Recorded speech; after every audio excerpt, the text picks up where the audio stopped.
Hello, everyone. Welcome to our podcast, Beyond Stigma. I'm Sibo. I am Arpana. Arpana, would you like to start with a brief introduction about what we are talking about today? Sure, today we will be talking about emotional dismissing parents and emotional coaching parents. Wonderful. I'm just curious about what are the differences between these two parents. Yes, these are major topics in today's society. Let's talk about it. Let's dive into it. So, have you ever heard from parents that I know I need to take care of my children's emotions, but who is taking care of mine? Yes, I hear this from parents all the time. If so, I must tell you, you are not alone. Well, let's be honest, it is a valid question. But have you ever stopped to wonder why this feeling arises? And why does caring for our children's emotions sometimes feel so exhausting? Even unfair. Here is the thing. This question isn't just about parenting. It's actually a window into something deeper. I agree. When you feel this way, it's not just frustration in the moment. It likely reflects an unmet emotional need within yourself, a projection of unresolved feelings of injustice, or even past emotional deprivation. Wow, that's impressive. Actually, this question is a valuable starting point for self-reflection. True. So now, I would like to invite you to take 2 deep breaths. I'm ready. Take your first deeper breath in through your nose.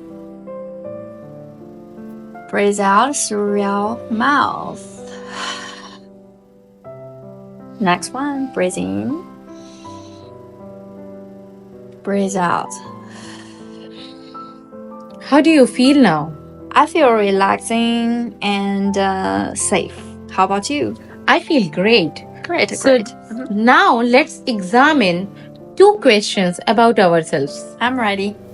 Did you in your own childhood lacked sufficient emotional support? Good Or question. did you grow up without being understood, comforted, or emotionally validated? Wow, impressive questions.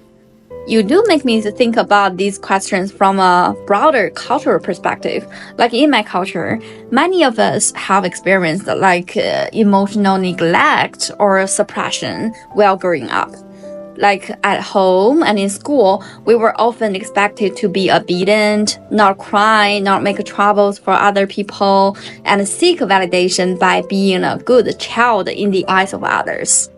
I definitely agree to that. I have witnessed and experienced the same things. Right? I think this can lead to some certain psychological conflict in some parents. Yes, on one hand, they envy their children for receiving emotional support, yet on the other, they unconsciously resist this concept due to their own unresolved childhood wounds. As a result, they instinctively push back against it. Yes, as teachers and parents, we definitely need to take our time to reflect on our journeys and our own, mental state. Right. That being said, of course, we need to acknowledge parental burnout because it can also contribute to resistance toward focusing on a child's emotions.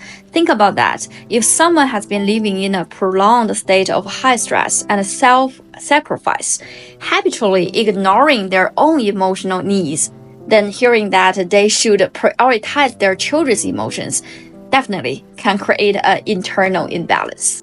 This can trigger thoughts like, why am I always the one taking care of others? What about my own needs? This reflects a depletion of psychological resources or a diminished sense of self-worth. So what we are talking about is this feeling of always taking care of others while neglecting yourself doesn't just come out of nowhere.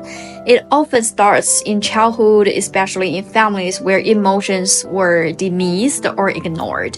If you grew up with parents who minimized your feelings, saying things like, "You are overreacting," or "just get over it," you may have learned that your needs weren't as important as keeping the peace or taking care of others. Absolutely.